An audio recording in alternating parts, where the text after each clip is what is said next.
Hey, and welcome to Tip Tuesday. I'm here to talk to you a little bit about a tip I have for this week. And my tip has to do with what I call the in-between.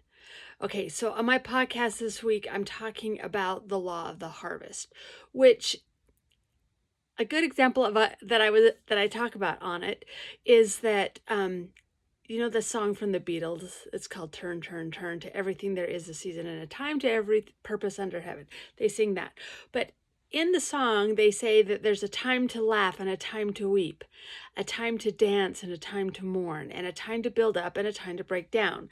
And I got to thinking about those in-between times, and so that's the tip I wanted to give to you today, because most of us are living in the in-between. I mean, there's the highs and the lows, right, in everything, but there's that in-between that seems to go on forever.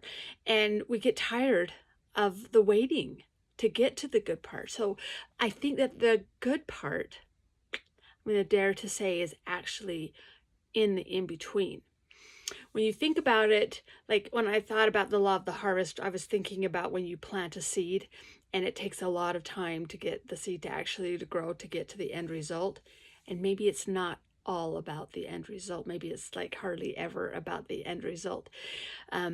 Because as the seed is growing, that's the time when you cultivate it, when you do the things that help it to actually grow. You weed it, you water it, you take care of the soil around it so it doesn't get hard.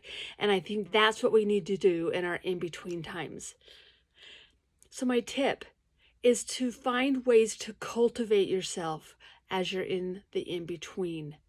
What can you do to loosen the soil? What can you do to water the seed as it's growing? The more I talk about this, the more I realize that this is where it's at. The in-between is the time when we're becoming what we need to become. This is the time when we get to cultivate and love and take care of ourselves so that's what we're becoming. The seed is only planted to become something. And it's in the cultivating that we become. So my tip, pay attention to where you are in your in-between and what are you doing to cultivate it. All right, I hope you have a great week and I'll see you back here again next Tuesday. Bye.